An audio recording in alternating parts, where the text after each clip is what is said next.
The autumn sun was setting as Colonel Amara Wilson drove her navy blue sedan along the quiet stretch of Route 16. The road wound through small-town America, just 20 minutes from the military base she called her workplace for the past 5 years. The radio hummed softly in the background, a jazz piece that reminded her of her father. After 14 hours of meetings, strategy sessions, and paperwork, she was looking forward to a quiet evening at home. Amara noticed the police cruiser parked behind a billboard advertisement for a local diner. She instinctively checked her speedometer, 42 miles in a 45 zone. A habit from 22 years of military discipline. Follow the rules, stay alert, leave nothing to chance. The cruiser pulled out behind her, lights flashing. She sighed, wondering what this could be about, and pulled over onto the gravel shoulder. 2 officers approached, one on each side of her car. The taller one, with a crew cut and sunglasses despite the dimming light, tapped on her window with a flashlight. "License and registration," he said, not bothering with a greeting. His name tag read, Officer Brooks. "Good evening, officer," Amara said, keeping her voice steady and polite.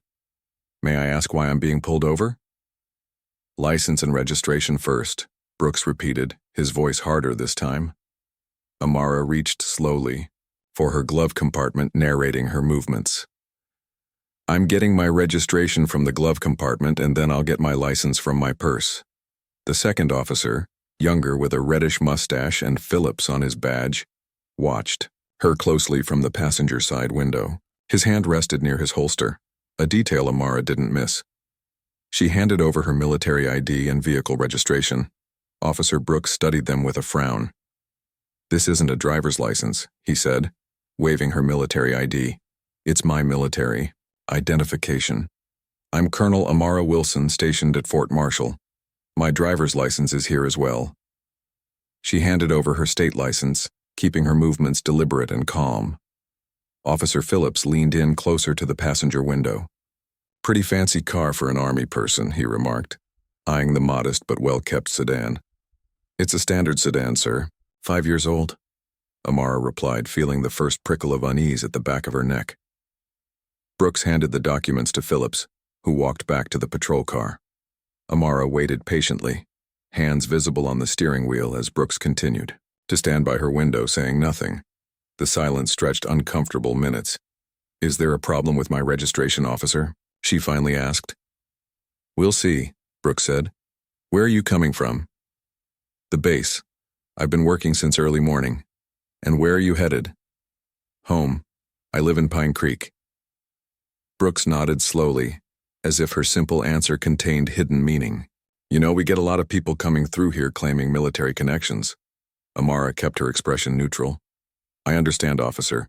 That's why I provided my military ID." Phillips returned from the cruiser, leaning in to whisper something to Brooks. Amara caught fragments. "Clean record. But maybe we should—" "Step out of the car, ma'am," Brooks suddenly ordered. "May I ask why, officer? I haven't violated any traffic laws that I'm aware of. Step out of the car now." Brooks' hand moved to his hip. 22 years of military training told Amara to assess the situation tactically. 2 officers, increasingly hostile, isolated road, sun nearly set. The smart move was to comply while documenting everything. "I'm opening my door slowly and stepping out," she narrated, doing exactly that. The evening air was cool against her face.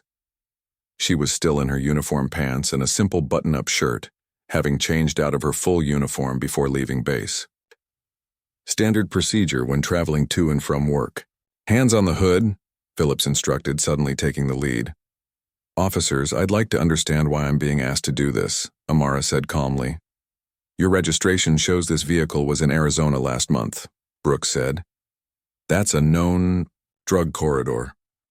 I was at a military conference in Phoenix, which you can verify with my commanding officer," she explained. "These people always have an explanation," Phillips muttered to Brooks, just loud enough for Amara to hear. "They're all the same." The comment hung in the air, its implication unmistakable. Amara had faced enough racism in her life to recognize it even when cloaked in vague language. "I'd like to speak to your supervisor," she said firmly. "Hands on the hood now," Brooks shouted, his patience apparently exhausted. Amara complied, placing her palms on the warm metal of her car hood. The position was humiliating. Passing vehicles slowed to watch the spectacle of a middle-aged black woman in partial uniform being treated like a criminal. "Spread your legs," Phillips ordered, moving behind her. "Officer, I'm going to say this once more. I am Colonel Amara Wilson, U.S. Army. I'd like to speak with your supervisor immediately." Brooks laughed, a short, dismissive sound. "Colonel? Huh? And I'm the president. We're going to search your vehicle now." "I do not consent to a search," Amara said clearly, loud enough that anyone nearby would hear. "You have no probable cause. Suspicious travel patterns and failure to comply with officer instructions," Phillips recited, as if reading from a manual. "That's cause enough." Amara watched helplessly as Brooks began searching her car, opening her glove compartment and center console, rifling through papers. Her heart sank when he moved to the back seat, where her military laptop and a briefcase containing sensitive documents lay. "Well, what do we have here?" Brooks said, emerging with her secure laptop case. "Fancy equipment. That's government. Property containing classified information," Amara said, her voice taking on the commanding tone that had served her through 3 overseas deployments and countless crisis situations. "You are not authorized to access that." Philip stepped closer to her, his voice dropping. "Look, things can get complicated with these kinds of charges, or they can go away. Depends on how cooperative you want to be." "Charges? What charges?" Amara asked, though she understood perfectly what was happening. Brooks joined them, holding her briefcase. "Suspicious activity, possible transportation of contraband, resisting officer instructions. Could mean your car gets impounded. You spend the night in jail. Military won't like that, I bet." Amara stood straight, no longer leaning on the hood despite not being told she could move. "This is harassment and attempted extortion, officers. I suggest you consider your next actions very carefully. $500 makes this whole misunderstanding disappear," Phillips said quietly. "No report, no calls to your commanding officer about how uncooperative you've been." The nearby streetlight flickered on as dusk deepened around them. Amara took a deep breath, centering herself. In 22 years of service, through combat zones and diplomatic crises, she had learned when to fight and when to appear to yield while setting up a counteroffensive. "I need to make a phone call," she said. "Planning to call your lawyer?" Brooks mocked. "Go ahead. Your fancy attorney won't get here before we finish processing you downtown." "I just need to arrange for that payment you mentioned," Amara said, her voice deliberately subdued. Brooks and Phillips exchanged satisfied glances. "Make it quick," Brooks said, handing her the phone from her car's center console. Amara took the phone, her fingers steady despite the rage and indignation coursing through her. As a black woman who had risen to the rank of colonel, she had navigated countless barriers and biases. This situation, while infuriating, was not unfamiliar territory. She scrolled through her contacts, finding the number she needed. As the phone began to ring, she calculated her next moves carefully. These officers had made a critical error in judgment, one that went beyond racial profiling or petty corruption. They had chosen the wrong person to target, and in about 30 seconds they were going to realize exactly how serious their mistake had been. The phone connected, and Amara prepared to speak the words that would dramatically shift the balance of power in this roadside confrontation. Behind her stern expression, a plan was forming, not just to extract herself from this situation, but to ensure these officers would never do this to anyone else again. The phone rang twice before a gruff voice answered. Amara opened her mouth to speak, but Officer Brooks snatched the phone from her hand. "No tricks," he warned, ending the call with a jab of his thumb. "You trying to record this or something?" "I was calling to arrange for the money," Amara said, evenly, though inside her patience was wearing dangerously thin. Brooks pocketed her phone.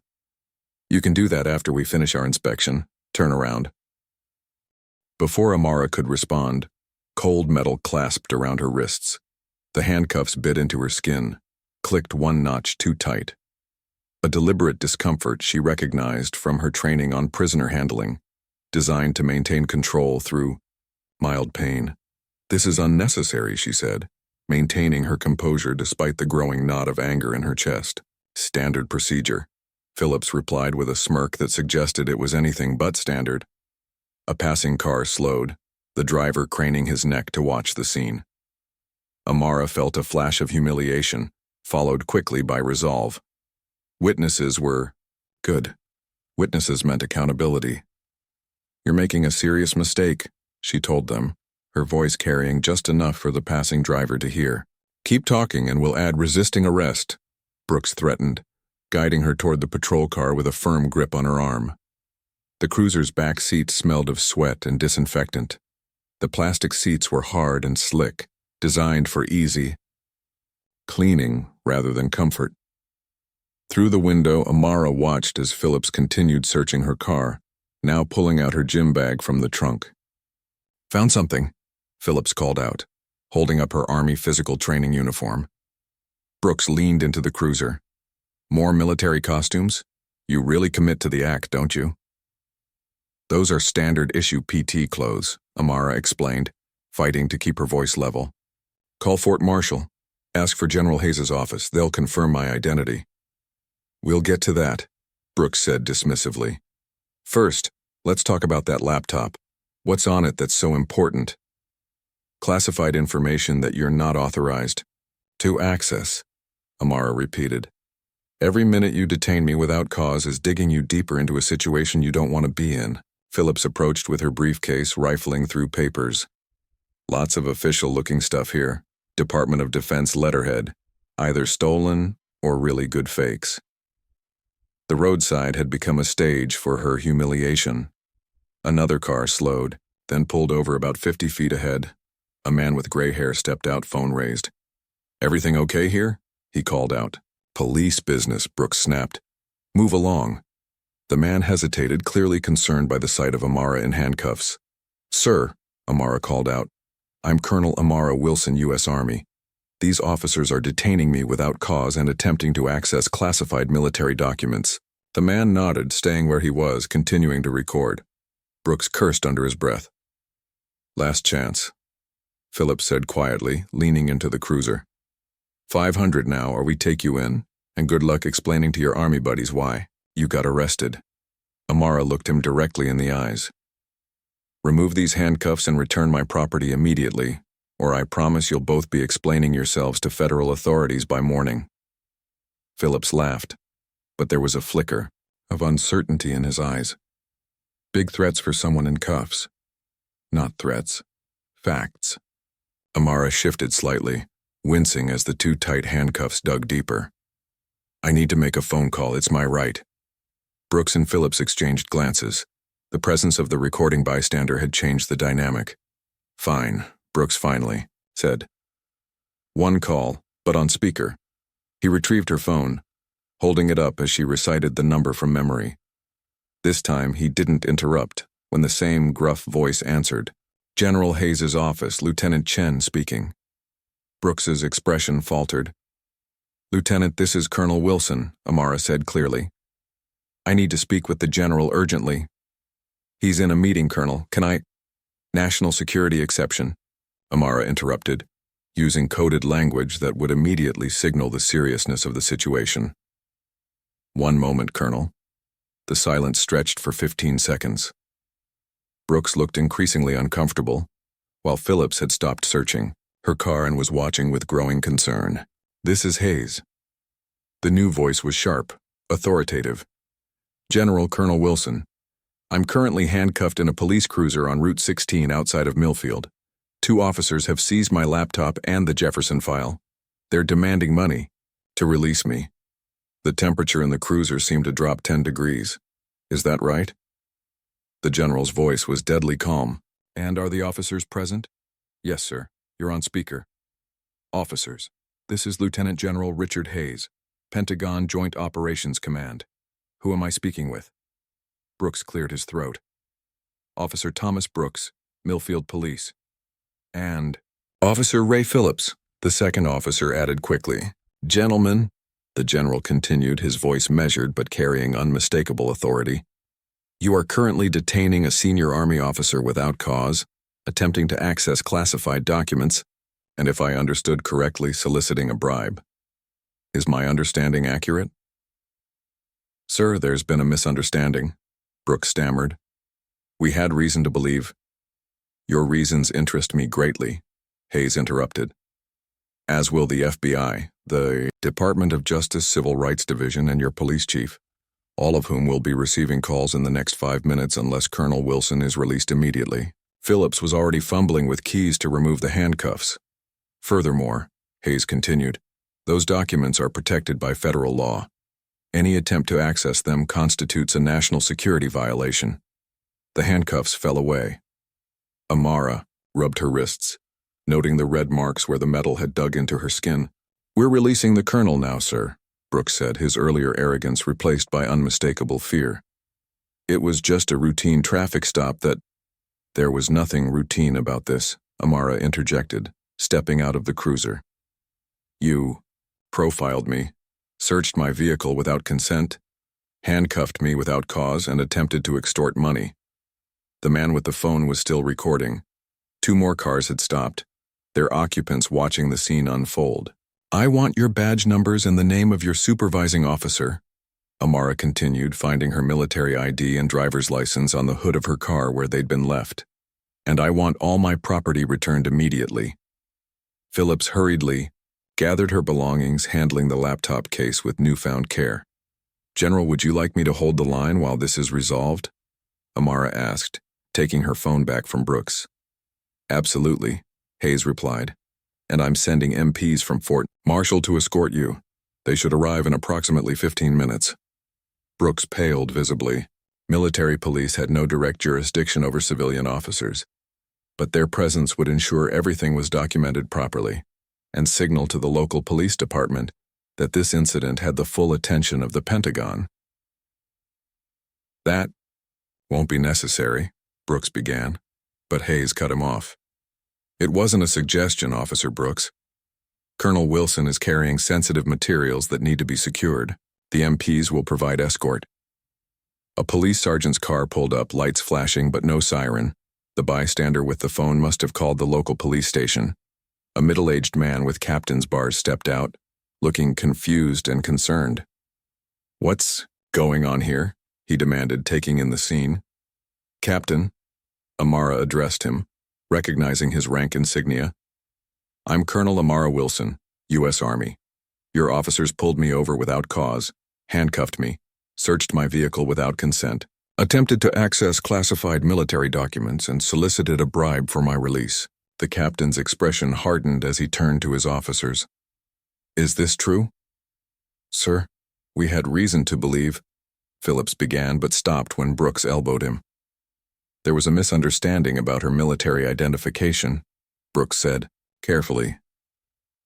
We were verifying her story. By handcuffing her? The captain looked incredulous. She was uncooperative. Phillips offered weakly. Captain, I have Lieutenant General Hayes from the Pentagon on the line, Amara said, holding up her phone. He'd like to speak with you. The captain took the phone, listening intently as Hayes spoke. The officers stood rigid, watching their careers potentially unravel in real time. The bystander continued recording, joined now by others with phones raised. Amara checked her belongings, ensuring nothing was missing. Her wrists throbbed where the handcuffs had been too tight. The humiliation of being treated like a criminal still burned, but it was tempered now by the knowledge that these officers would face consequences. The captain handed the phone back to Amara, his expression grim. Colonel Wilson, on behalf of the Millfield Police Department, I apologize for this incident. I assure you it will be fully investigated. I'll expect nothing less, Amara replied, her voice firm but professional. She turned to Brooks and Phillips. I'll be filing a formal complaint detailing every aspect of this encounter, including the racial profiling and extortion attempt. The officers said nothing. Their earlier bravado completely evaporated. In the distance, sirens wailed, growing louder. The military police from Fort Marshall, right on time.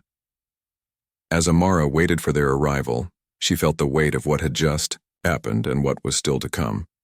This wasn't over. Not by a long shot. She spoke into the phone. "General, the MPs are almost here. Thank you for your intervention." "No thanks necessary, Colonel," Hayes replied. "This is unacceptable treatment of any citizen, let alone a senior officer. We'll take it from here." As the military police vehicles pulled up, Amara stood straight, professional despite the ordeal. The watching crowd had grown, witnesses to the sudden reversal of power. The same officers who had handcuffed and threatened her now looked small, diminished by their own actions, and the consequences bearing down on Decoindo. Justice, Amara thought, sometimes arrives with sirens blaring. The light from passing cars swept across Amara's face as she sat in the back of the police cruiser, hands still bound behind her. Officer Brooks stood outside, talking with Phillips, in hushed tones. Their body language had changed, tense shoulders, quick glances toward her phone still on speaker. "Colonel Wilson," General Hayes's voice filled the small space. "Are you still there?" "Yes, sir," she answered, shifting to get closer to the phone Brooks had placed on the dashboard. "I'm here."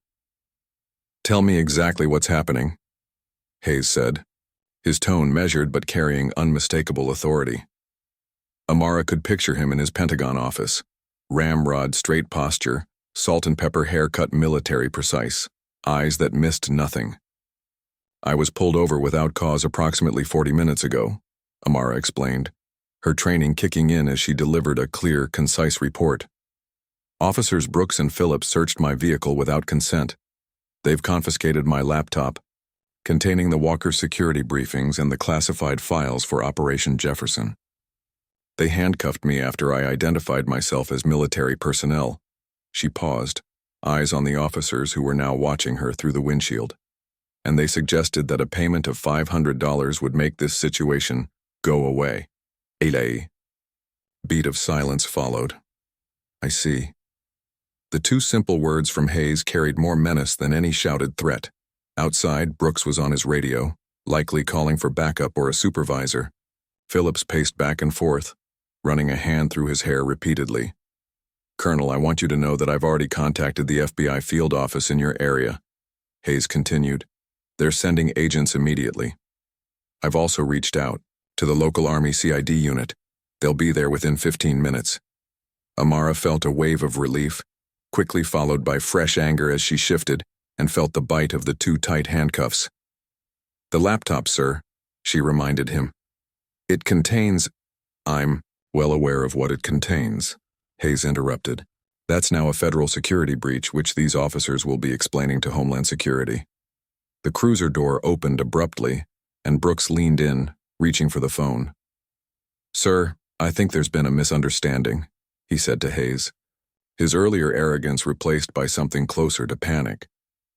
"We're conducting a routine traffic stop and—" "Officer Brooks," Hayes cut in. "I'm Lieutenant General Richard Hayes, Deputy Joint Chiefs of Staff. There is nothing routine about detaining a full colonel without cause, attempting to extort money from her, and handling classified military documents without authorization. Each of those actions carries significant legal consequences. Are we clear?" Brooks swallowed visibly. "Sir, we didn't realize—" "Your failure to realize doesn't mitigate the situation," Hayes said. "Now you will immediately remove the handcuffs from Colonel Wilson, return all her belongings, and step away from her vehicle. Federal agents are en route to secure classified materials that you have compromised. Until they arrive, you will touch nothing further." "Yes, sir," Brooks replied automatically, military authority triggering an instinctive response even from a civilian officer. He fumbled with the keys, hands less steady than before as he removed Amara's handcuffs. She brought her hands forward, slowly, rubbing her wrists where the metal had dug into her skin. "I apologize for the misunderstanding, ma'am," Brooks said, not meeting her eyes. "We were just following protocol for suspicious—" "Save it," Amara cut him off, her voice level but firm. "There was nothing suspicious about my vehicle or behavior. We both know exactly what happened here." She stepped out of the cruiser, straightening, her clothes with deliberate dignity. The roadside had become a stage, with the growing number of witnesses watching the drama unfold. She picked up her phone from the dashboard.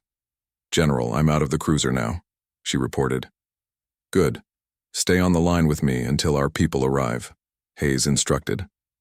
"Officer Brooks, I expect Colonel Wilson's property to be returned immediately." "Already. On it, sir," Brooks replied, motioning to Phillips, who hurried to gather the items from their patrol car. Amara watched them closely, noting how Phillips handled her laptop with new care, almost reverence, compared to the careless way he had tossed it earlier. The shift in power was palpable. In the distance, sirens wailed. More lights appeared on the horizon, not just local police, but likely the federal agents Hayes had summoned.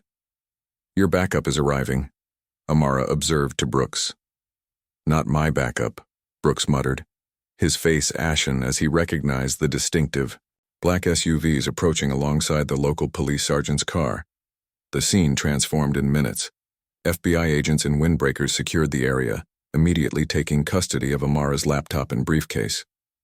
Army Criminal Investigation Division officers established a perimeter, documenting everything with cameras and notepads.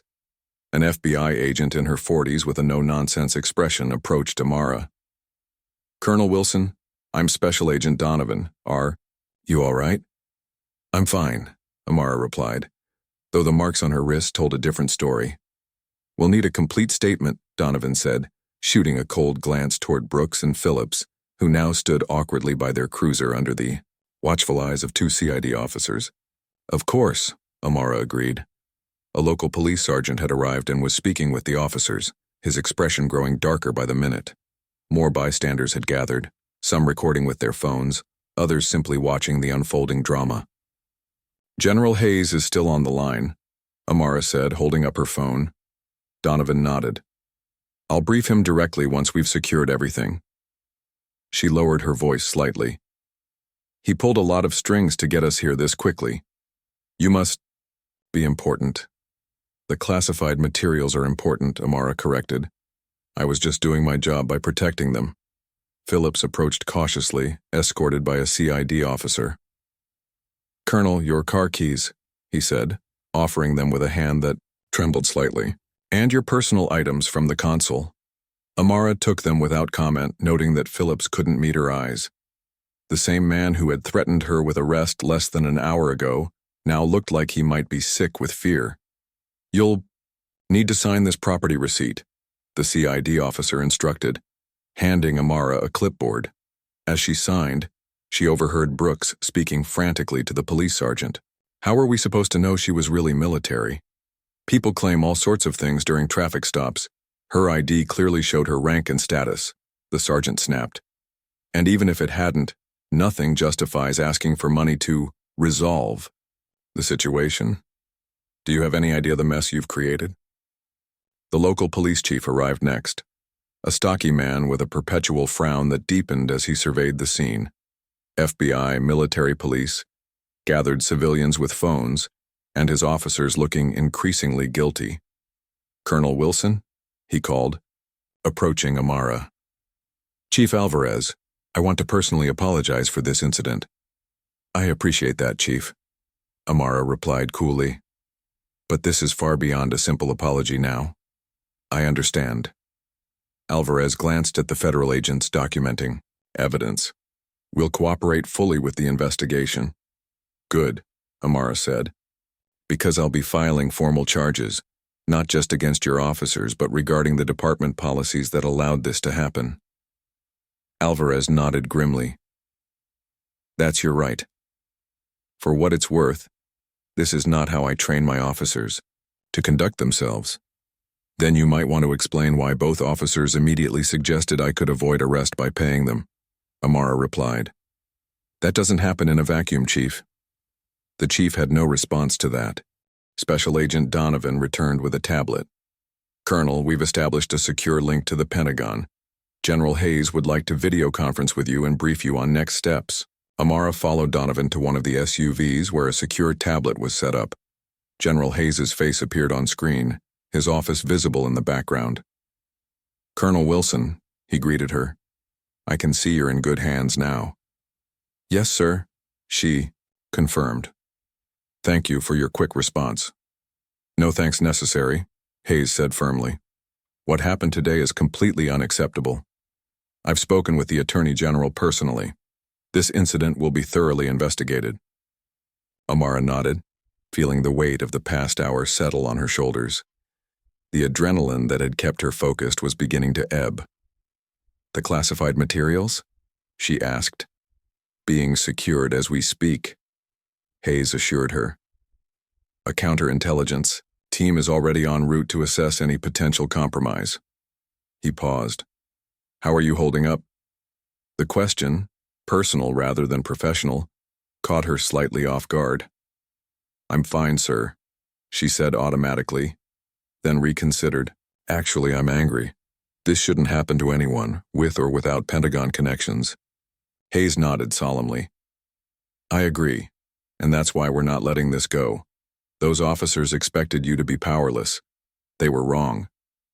From her vantage point in the SUV, Amara could see Brooks and Phillips being interviewed separately by federal agents.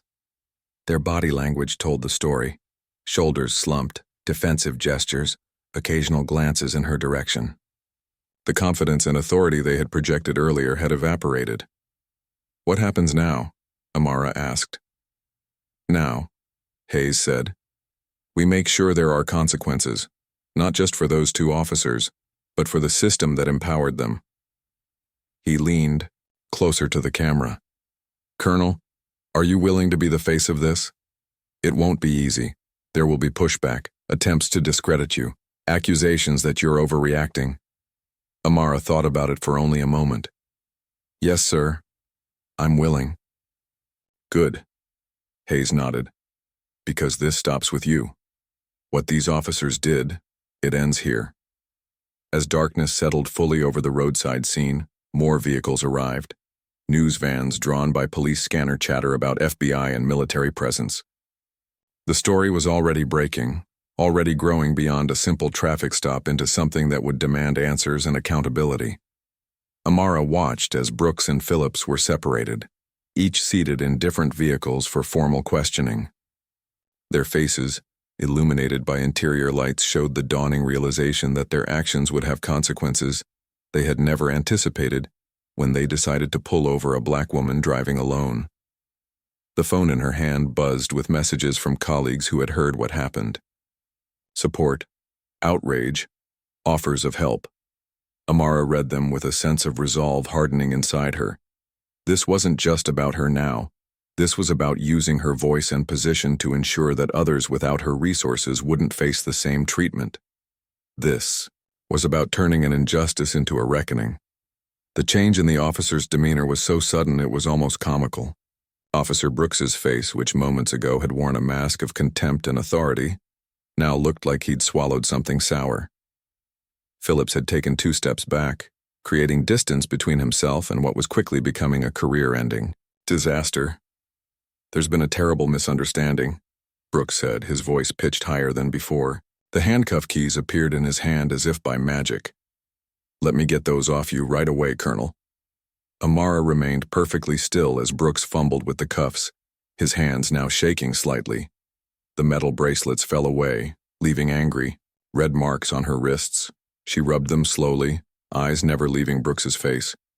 Ma'am, we had no idea, Phillips began, but General Hayes's voice cut through from the phone speaker. No idea that she was telling the truth about her identity? Or no idea that extorting a military officer carrying classified documents would bring serious consequences? Several more vehicles had pulled up. The bystanders with phones were still recording, capturing the spectacular downfall playing out on the roadside. Captain Rivera of the Millfield Police stood with arms crossed, watching his officers squirm. Sir, it wasn't extortion, Brooks protested weakly. We were simply explaining the potential fines. $500 to make this go away, Amara quoted precisely. Those were Officer Phillips's exact words. Phillips's face drained of color. That's not, Are you suggesting Colonel Wilson is lying? General Hayes asked, his calm voice somehow more threatening than any shout. No, sir. Phillips backpedaled quickly. There may have been a misunderstanding about... There was no misunderstanding, Amara interrupted, her voice clear and carrying to the gathering crowd. You saw a black woman driving alone and decided she was an easy target. When I identified myself as a military officer, you assumed I was lying. When I asked to call my superior, you suggested I could avoid trouble by paying you directly. Captain. Rivera stepped closer. These are serious allegations, Colonel. Yes, they are, Amara agreed. And I can provide a detailed account of everything that was said and done, starting with the initial stop, which occurred without any traffic violation. The military police had arrived now, 2 vehicles with 4 MPs total. They approached, with professional efficiency, saluting Amara when they recognized her rank. The senior MP, a sergeant with a weathered face, positioned himself beside her. Colonel Wilson, are you all right? Do you need medical attention? He asked, noting the marks on her wrists. I'm fine, Sergeant, she replied. But I need to secure classified materials that were handled by unauthorized personnel. She gestured to her laptop and briefcase, which Phillips had hastily returned, to her car. The sergeant nodded and dispatched 2 MPs to secure the vehicle and materials. Brooks was sweating now despite the cool evening air. Colonel, please, this is just a routine misunderstanding. These things happen. These things happen? Amara repeated, her voice dangerously quiet. Being handcuffed on the side of the road for driving while black is routine. Being threatened with arrest unless I pay you is a misunderstanding. That's not what I— Officer Brooks, Captain Rivera cut in sharply. Not another word. Both of you, wait in your patrol car. But sir, now. The captain's voice left no room for argument. The officers slunk back to their cruiser like scolded children. Through the windshield, their animated conversation was visible, likely trying to get their story straight before the inevitable investigation. General Hayes was still on the line. Colonel Wilson, I'm sending a legal team from the base. They should arrive within the hour. In the meantime, please document everything while it's fresh in your mind. Already on it, sir, Amara replied, taking out a small notebook from her pocket. Military habit. Always be prepared to record important details. The crowd of onlookers had grown. Captain Rivera approached a man who had been recording since early in the confrontation. Sir, I'd appreciate a copy of that video for our investigation, he said. Already uploading it, the man replied. This needs to be seen. Amara continued making notes, pausing occasionally to answer questions from the MPs securing the scene. The classified materials were now under proper guard, and a formal chain of custody was being established to document who had handled them. 20 minutes later, a new vehicle arrived. The police chief himself, a tall man with salt and pepper hair and a grave expression. He surveyed the scene. Military vehicles, gathered crowd, officers sitting isolated in their cruiser, and made his way directly to Amara. Colonel Wilson, I'm Chief Dawson. I came as soon as I heard what happened. Amara nodded, noting his arrival time in her log. Chief, I want to personally apologize for the conduct of my officers, he said, loud enough for nearby bystanders to hear. This is not how we train our people to behave. Yet here we are, Amara replied evenly. The chief's face tightened. Yes, here we are. I assure you there will be a thorough investigation. I'm glad to hear that, Amara said, because in addition to the local investigation, the Army's Criminal Investigation Division will be conducting their own review, as will the FBI, given the attempt to access classified materials. The chief paled slightly. I understand. We'll cooperate fully. A commotion near the police cruiser drew their attention. Brooks had stepped out and was approaching despite Captain Rivera's orders. Colonel Wilson, he called out, his voice a strange mix of pleading and indignation. Can we please talk privately for a moment? Before Amara could respond, the MP sergeant stepped between them. That's not happening, officer. Look, I just want to explain. Officer Brooks, Chief Dawson, cut in sharply. Get back in the car now. Sir, you don't understand what's at stake here, Brooks protested. My record— Your record? Amara couldn't help but interject. You're worried about your record while I'm standing here with marks on my wrists from being illegally detained? Brooks's face contorted. It was a mistake. People make mistakes. A mistake is pulling someone over for a broken taillight, Amara replied, keeping her voice level despite her rising anger. What you did was deliberate harassment and attempted extortion. The crowd murmured in agreement. Several phones remained raised, still recording. Brooks looked around, suddenly aware of the audience. His expression shifted from desperation to calculation. I was just doing my job.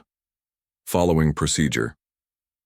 Is it procedure to demand cash payments during traffic stops? Amara asked pointedly. I never, Brooks began, then stopped as Phillips frantically shook his head from inside the cruiser. Chief, Dawson had heard enough. Officer Brooks, you are officially on administrative leave effective immediately. Hand over your badge and weapon to Captain Rivera. What? You can't. I can and I am, the chief said firmly. Officer Phillips, too. This is now an internal affairs matter. Brooks looked shell-shocked. Based on her word against ours? One of the bystanders stepped forward, phone extended. And this video and these witnesses. He gestured to the crowd. We all heard you, man. The reality of his situation finally seemed to sink in. Brooks' shoulders slumped as he surrendered his badge and gun to Captain Rivera. Phillips was summoned from the cruiser to do the same. As this unfolded, a sleek black SUV pulled up.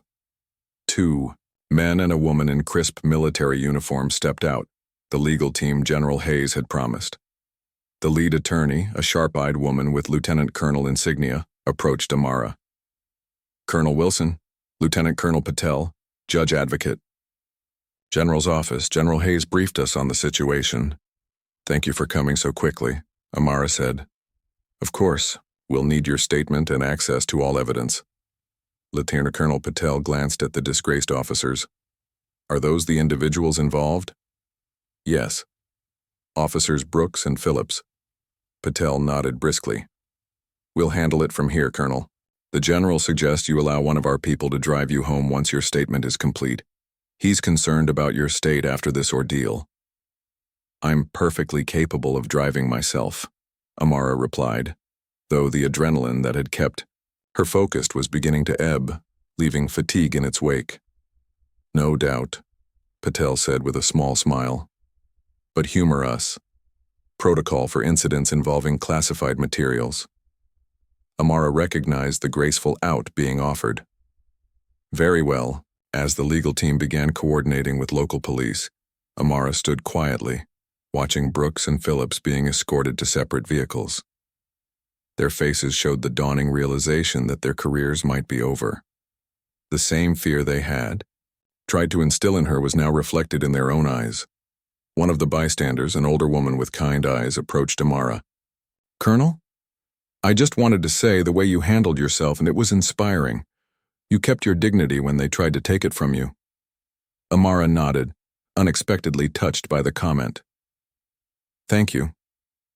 Will you be okay? The woman asked. Amara looked around at the scene, military and police working together, evidence being collected, witnesses providing statements. Justice was in motion.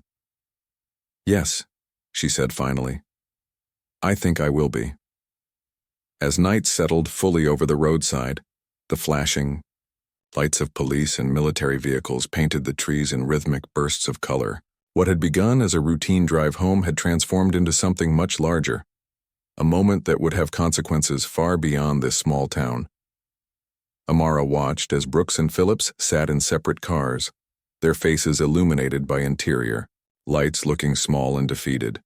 Their power had evaporated the moment they targeted someone who refused to be victimized, someone who had the means and determination to hold them accountable. Tomorrow would bring formal statements, meetings with investigators, and the beginning of what would likely be a lengthy legal process.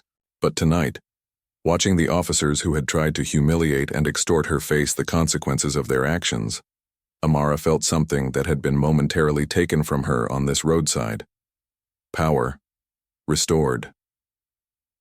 3 months had passed since that night on the roadside. Amara sat in her office at Fort Marshall, reviewing the final report from the Army's investigation. The thick folder contained statements, evidence logs, legal opinions, and conclusions. the official record of what had happened and what would happen next. A knock at her door broke her concentration. "Come in," she called. Lieutenant Colonel Patel entered, carrying her own copy of the report. "Good morning, Colonel. Ready for today?" Amara nodded, closing the folder. "As ready as I'll ever be." Today marked the culmination of weeks of investigations, interviews, and legal proceedings. What had begun as a routine traffic stop had snowballed into something much larger. Something that would impact not just Officers Brooks and Phillips, but police departments across the state. "The press will be there," Patel warned. "This case has drawn national attention." "I'm aware," Amara replied, gathering her things. The videos taken by bystanders had gone viral within days of the incident. News outlets had picked up the story of an Army colonel handcuffed and extorted by police officers who then begged for mercy when the Pentagon got involved. Public outrage had been swift and fierce. "General Hayes called this morning," Patel continued. "He wanted to make sure you're holding up okay with all the attention." Amara appreciated the concern. In the days following the incident, she had experienced a range of emotions: anger, exhaustion, vindication, and a deep determination that what happened to her wouldn't happen to others. "Tell him I'm fine," she said. "This was never just about me." They walked together to the waiting car. The driver, a young corporal, opened the door for them. "To the federal courthouse, ma'am?" he asked. "Yes," Amara confirmed. "We can't be late." The drive into the city took 40 minutes. Amara used the time to gather her thoughts. Today, Brooks and Phillips would learn their fate. The Department of Justice had filed civil rights charges against both officers. The local district attorney had added charges of attempted extortion, unlawful detention, and misconduct in office. But more importantly, today was also the day the consent decree would be announced. New oversight and training requirements for the Millfield Police Department and, potentially, other departments across the state. "There they are," Patel said as they approached the courthouse. News vans lined the street. Reporters with microphones and cameras stood ready. "Remember, you don't have to answer any questions," Patel advised. "The Army's official statement has been prepared." "I know," Amara said. "But some things need to be said in my own words." They exited the car, immediately surrounded by flashing cameras and shouted questions. "Colonel Wilson, how do you feel about today's sentencing?" "Colonel, will you be making a statement to the court? Do you think justice will be served?" Amara walked steadily through the crowd, neither rushing nor hesitating. At the courthouse steps, she paused, turning to face the press. Cameras focused on her as the questions quieted. "I'll make a brief statement after the proceedings," she said clearly. "Until then, I ask for your patience and respect for the legal process." Inside, the courtroom was already packed.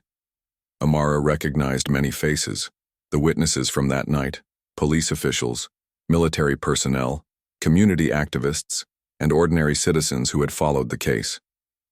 Near the front sat Brooks and Phillips with their attorneys. They looked diminished in civilian clothes, their expressions tense. They didn't meet her eyes as she passed. Chief Dawson nodded to her from his seat. In the months since the incident, he had been working to implement reforms within his department, starting with mandatory body cameras and new training protocols. It wasn't enough, but it was a start. The proceedings began promptly at 10 a.m. The judge, a stern-faced woman with silver hair, called the court to order. What followed was both formal and surprisingly brief. Brooks and Phillips had accepted plea deals rather than risk trial with the overwhelming evidence against them. The judge reviewed the terms, asked if they understood the consequences, and then delivered her decision. "Officer Thomas Brooks and Officer Raymond Phillips, you have pleaded guilty to charges of deprivation of rights under color of law, attempted extortion, and official misconduct," she stated. "These are serious violations of the public trust."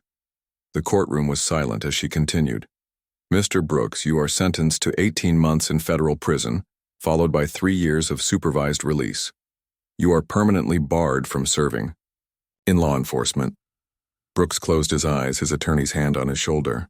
Mr. Phillips, you are sentenced to 12 months in federal prison, followed by 3 years of supervised release. You too are permanently barred from serving in law enforcement."